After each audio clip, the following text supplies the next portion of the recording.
Hoje estamos na fazenda de Isaac Morley, nos arredores de Kirtland, Ohio. Isaac Morley foi um dos primeiros convertidos à igreja em Kirtland, um homem incrível, veterano da guerra de 1812, fazendeiro muito bem-sucedido e um cristão muito sincero.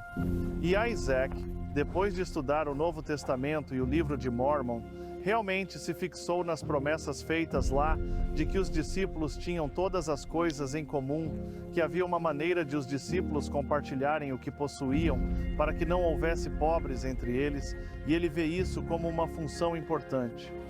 Assim, uma das coisas que Isaac Morley faz é convidar 50 ou 60 pessoas para morar em sua fazenda. E lá, elas formam o que alguns moradores locais chamam de grande família, onde tem tudo em comum e compartilham os bens para que não haja pobres. Isaac Morley tem a melhor das intenções, mas realmente não tem nenhuma regra, e quase imediatamente isso começa a causar problemas. Ciúme. As pessoas começam a ficar chateadas porque seus pertences são levados. Alguém até mesmo foge com o relógio de outra pessoa e as coisas simplesmente não estão funcionando. E essa foi a situação quando Joseph Smith e os outros membros da igreja em Nova York começaram a se reunir aqui em Kirtland. O Senhor disse a Joseph Smith e seus companheiros que quando chegassem a Kirtland, receberiam a lei e seriam investidos de poder do alto. A lei foi recebida pouco tempo depois e esse será o foco do que falaremos hoje. A lei consiste em várias leis, mas no centro dela há um conjunto de instruções que formam o núcleo do que os santos dos últimos dias chamam hoje de Lei da Consagração. Meu nome é Casey Griffiths e adoro aprender sobre a história da igreja. Junte-se a mim enquanto viajamos pelo mundo e exploramos a história dos santos dos últimos dias. Esta é a restauração revelada.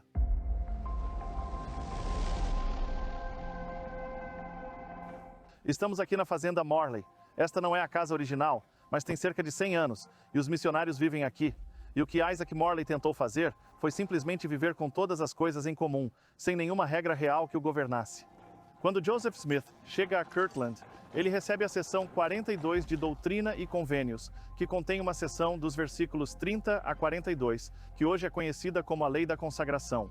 E a Lei da Consagração não era simplesmente: você divide comigo tudo o que você possui. A Lei da Consagração tinha regras e estrutura. Por exemplo, o que acontecia primeiro era que um indivíduo ia até o bispo e na seção 41, o primeiro bispo, Edward Partridge, é chamado, e eles consagravam tudo o que tinham para a igreja. Basicamente, eles assinavam um formulário listando o que tinham e doando tudo para a igreja. Em seguida, o bispo e o indivíduo, o consagrado, basicamente resolviam o que precisavam para cuidar de sua família e de suas necessidades pessoais. Nesse ponto, havia uma escritura de consagração dada à pessoa que lhe conferia sua mordomia. E a mordomia era um princípio importante. Não era que tudo fosse propriedade de todos. Quando você recebia uma mordomia, essa era sua propriedade. Ninguém mais poderia entrar em sua casa e pegar suas roupas ou montar em seu cavalo, porque essa mordomia era sua e sua função era cuidar dela. Depois que uma pessoa entrava na lei da consagração, seus negócios continuavam. Eles simplesmente consagravam o que tinham para a igreja. Assim, Newell K. Whitney, por exemplo, era um empresário que possuía uma loja. Havia também uma serraria e uma funilaria em Kirtland, que eram usadas como indústrias consagradas para contribuir com a lei da consagração. Portanto, um recém-convertido que se reunisse em Kirtland provavelmente encontraria um emprego lá. Ele consagraria tudo o que tinha ao bispo local, que provavelmente era Newell K. Whitney, e então começaria a trabalhar em um desses espaços, produzindo mão de obra que ajudaria a contribuir para a comunidade e permitiria que ele se sustentasse e também criasse fundos que poderiam ajudar outras pessoas à medida que continuassem a se reunir em Kirtland. Na parte seguinte dessa minha jornada, fui atrás de uma ideia que me levou a Springville, Utah. Falamos um pouco sobre a consagração e como ela era em Kirtland em 1830, mas uma pergunta importante que muitos santos dos últimos dias têm é: ainda vivemos a lei da consagração? E se vivemos como ela é em nosso tempo? Como é a consagração?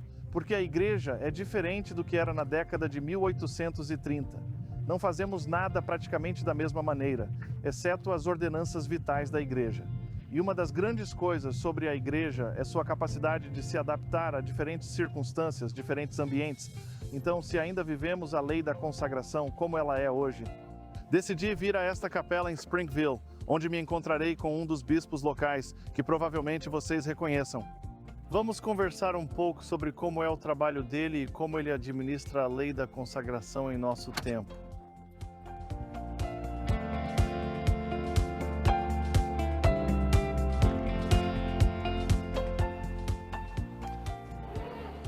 Bispo Jones, como está indo, cara? Tudo bem. Como você está? Estou ótimo. Estamos aqui para falar sobre a lei da consagração. Vamos falar sobre isso e saber suas percepções sobre o assunto. Está bem. Qual é o melhor lugar para fazer isso? Vamos para o meu escritório. Para o seu Vamos escritório. lá. Bem-vindo, Casey. Está Onde bem. você quer se sentar? Aqui mesmo? Aqui mesmo. Steven, você está servindo como bispo há alguns anos. Ainda vivemos a lei da consagração? Não há dúvidas quanto a isso. Nossa responsabilidade, o convênio que fazemos no templo, é cuidar uns dos outros, amar a Deus e amar o próximo. Esses são os 10 mandamentos. Então, alguém chega e diz que está lutando contra a depressão. Você o leva à terapia. É isso mesmo. Alguém chega e diz: "Ei, eu tenho esse pecado que está me sobrecarregando." Exatamente. Você lida com isso. Se alguém chega e diz: "Estou passando por dificuldades, posso perder minha casa." Você o encaminha para alguém que possa ajudá-lo a fazer um orçamento para os recursos que o ajudarão. Você é uma espécie de coordenador de tudo isso. É isso mesmo. Mas acho que todos os ministros são uma grande parte da ajuda no que diz respeito à consagração e ao bem-estar na igreja. A consagração envolve tempo, envolve os dons que uma pessoa recebeu. Pode envolver dinheiro, mas é mais como se a consagração fosse uma pessoa olhando para o que eu tenho. Que recursos possuo e como posso usar isso para abençoar outras pessoas? Todos têm algo a consagrar. Todos. Todos têm algo a oferecer. Aquilo que você acha que não é importante para as outras pessoas pode preencher uma lacuna para elas. Tínhamos uma senhora com problemas de locomoção na nossa ala. Ela não podia cortar a grama ou limpar a casa, então os rapazes a ajudavam. Ela tinha muitos gatos e pessoas também a auxiliavam a manter a casa limpa. Se você olhar na internet e ouvir todas as histórias de como a igreja tem uma quantia X de dinheiro, bilhões disso ou daquilo. Bem, até onde isso vai quando se pensa que estamos tentando ajudar o mundo inteiro? Poderia ser um pouco mais fácil. É toda a área geográfica. Você é o bispo de todos nessa área definida, que pode ser enorme dependendo do tamanho da igreja ou pode ser pequena. Você provavelmente está a alguns quarteirões da cidade aqui em Springville. Acho que seria muito legal se eu o levasse a um lugar onde pudéssemos ter uma visão geral, porque falamos sobre como a igreja é responsável pelo mundo. Vamos lá. Você toparia ir? Sim, vamos lá, vamos lá. Deixei uma visita marcada já há alguns dias, estão nos esperando. Antes de eu deixar o Bispo Jones, ele queria compartilhar uma experiência milagrosa de bem-estar que teve no primeiro dia em que foi chamado para servir como bispo. Certo. Então eu vim até aqui e eu pensei, o que está acontecendo? E então, era a pessoa que estava na instalação e que era responsável por trancar a porta. Eles diziam, há alguém bem aqui. Quero dizer, abençoados de coração. É sério. Eles estão bem aqui em um saco de dormir. E eu fiquei pensando, ei, o que eu faço? Mesmo não tendo nenhuma experiência, literalmente menos de 24 horas. E acho que há um lugar para eu orientar que qualquer pessoa, qualquer membro ou não da ala pode obter ajuda. Sim, você encontrou uma maneira de ajudá-la. E eu pensei que eu era como, uau, isso é, eu não sei nada sobre ser um bispo. E você meio que vai embora. Conseguiu. Posso dar uma olhada online. É como se houvesse recursos, lugares para as pessoas buscarem ajuda. Tem sim. Não é uma loucura? Sim. Isso é incrível. E no seu primeiro dia, Mais quero ou dizer, menos. você foi meio que empurrado para Claro, fora do ninho. podemos descobrir o que fazer. Vamos pensar juntos, você sabe? Então sim, estava bem ali. Incrível. Estima-se que haja quase 32 mil congregações na igreja em todo o mundo. Enquanto seguia o Bispo Jones, notei que bispos e presidentes de ramo ajudam os pobres e necessitados quase diariamente. Imagine o impacto que esse pequeno exército tem sobre os filhos de Deus em todo o mundo. Por falar em impacto global, o Bispo Jones me convidou para acompanhá-lo no centro de Salt Lake City, nas instalações do Serviço de Bem-Estar da Igreja de Jesus Cristo dos Santos dos Últimos Dias. É lá que podemos descobrir como alguns versículos da revelação recebidos por Joseph Smith no ano do Senhor estão causando um impacto global hoje. Quais coisas as pessoas não sabem sobre a igreja e que são realmente úteis? Na verdade, estamos envolvidos em todo o mundo. No ano passado, acho que fizemos cerca de 1,3 bilhões de dólares. Observe que nossa visita ao serviço de bem-estar foi durante o ano do Senhor e as doações humanitárias mencionadas foram para o ano do Senhor. Desde aquela época, a igreja publicou um relatório de bem-estar atualizado com doações no total de 1,45 bilhões de dólares e a ajuda alcançou 192 países e territórios. A primeira parada em nosso passeio pelo serviço de bem-estar é o Armazém do Bispo. Esse centro de recursos é usado pelos bispos da igreja para fornecer bens a pessoas necessitadas. Os armazéns estocam alimentos básicos e itens domésticos essenciais.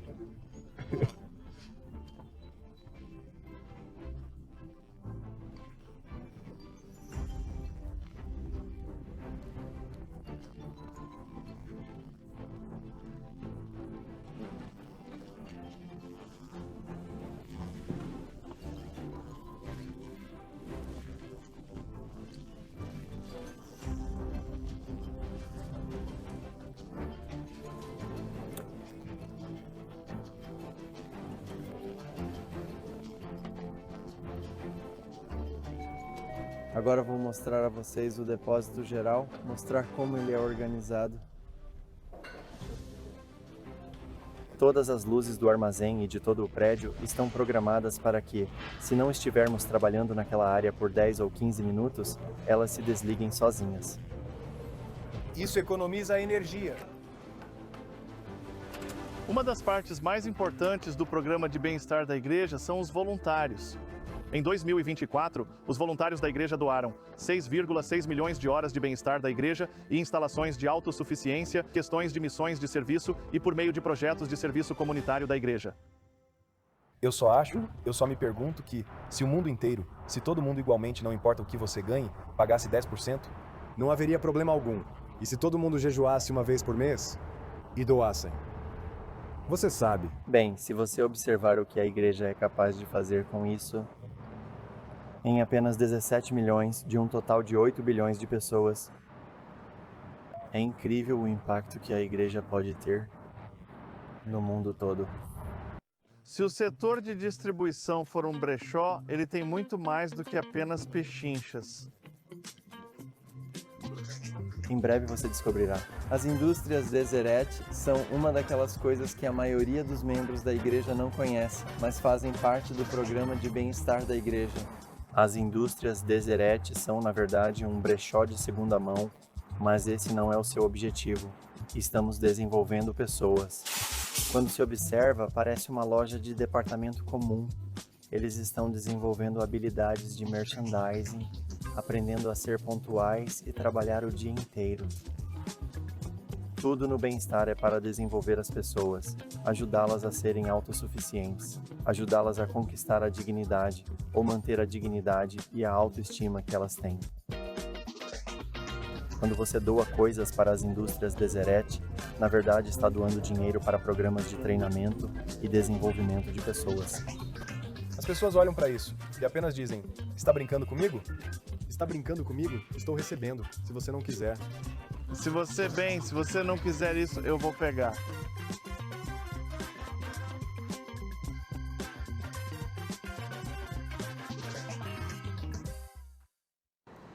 Bem, por que tem tantas pessoas sem teto em Salt Lake se a igreja presta esse serviço? Só temos de estar aqui quando eles estiverem prontos. Porque até que uma pessoa esteja pronta para fazer uma mudança em sua vida, você não pode fazer isso por ela. Mas queremos estar presentes quando ela estiver pronta. Cada um desses pontos vermelhos representa um dos projetos humanitários concluídos pela igreja no ano. Se você contar cada um deles, o total seria de 3.836. A igreja participa de projetos humanitários com diversos interesses. Há projetos que apoiam mulheres e crianças, socorro emergencial, água potável, educação, emprego, gestão ambiental, assistência médica, mobilidade, alimentação dos famintos, moradia, saúde mental e autossuficiência. Aqui na fábrica de laticínios, você verá 3 áreas diferentes. A primeira área sobre a qual falaremos é a de produtos em pó. Durante a Covid, tivemos alguns desafios para conseguir leite em pó e produtos lácteos na área de Nova York para as comunidades judaicas, porque só podíamos ter produtos kosher. Então, os rabinos locais vieram e certificaram nosso processo de leite em pó kosher. E eles nos certificam novamente a cada 6 meses, certificando-se de que estamos cumprindo essa exigência. É muito queijo, veja só. Qual é o peso desse bloco? Cerca de 20 quilos. E você vê que eles cortam essas bordas. Então colocam em uma sacola e nós os doamos para organizações humanitárias. Eles podem estar fazendo sanduíches de queijo torrado para os sem-teto. Talvez até mesmo triturando e colocando em receitas para os refeitórios. Aqui nos fundos, temos uma batedeira de manteiga, e às sextas-feiras, durante toda a semana, eles tiram o leite, a nata do leite. Então não usamos leite integral aqui. Usamos só 2% do creme de leite. E às sextas-feiras fazemos manteiga. Muito bem, este é o momento. Você escolheu bem. São todos de chocolate? Ao servir, pode pegar um à esquerda e outro à direita. Eu estava pegando. Vou apenas sentir o gosto. Você está pronto para isso? É muito bom. Já faz muito tempo. Já faz muito tempo que não como nada disso. Eu vou ajudar a distribuir isso. Isso é bom. Sorvete num copo. Para a nossa pergunta original, será que encontramos resposta após visitar o serviço de bem-estar e degustar queijo e leite com chocolate? Bem, o que você achou? Adorei. Obtivemos boas informações e um pouco de leite com chocolate, e este foi um dia que valeu a pena. E antes de mais nada, estou satisfeito. Mas quero voltar à pergunta com a qual começamos o vídeo, que é: ainda vivemos a lei da consagração? Acho que sem dúvida já estive aqui antes, mas a parte mais reveladora para mim é como isso afeta o mundo inteiro. E quero dizer que, ao nos lembrarmos dos pobres e dos necessitados, que é o fundamento da lei da consagração, eu olho para essa imagem e penso: ei, às vezes somos a pessoa que está ajudando e às vezes somos a pessoa que está recebendo ajuda. E é preciso humildade de ambos os lados para fazer isso. Mas veja, se todo mundo estudasse sobre consagração, aprendesse sobre consagração e se comprometesse a vivê-la, seria Acho que muito é isso diferente. Se alguém pode saber alguma coisa com isso, pode saber que é possível fazer isso hoje, agora mesmo. Você pode viver a lei da consagração hoje. Independentemente de você doar ou não, apenas observe as pessoas ao seu redor e dê o melhor de si para elas. Sabe, acho que isso é muito, muito importante. Bem, obrigado. Foi ótimo. Foi mesmo.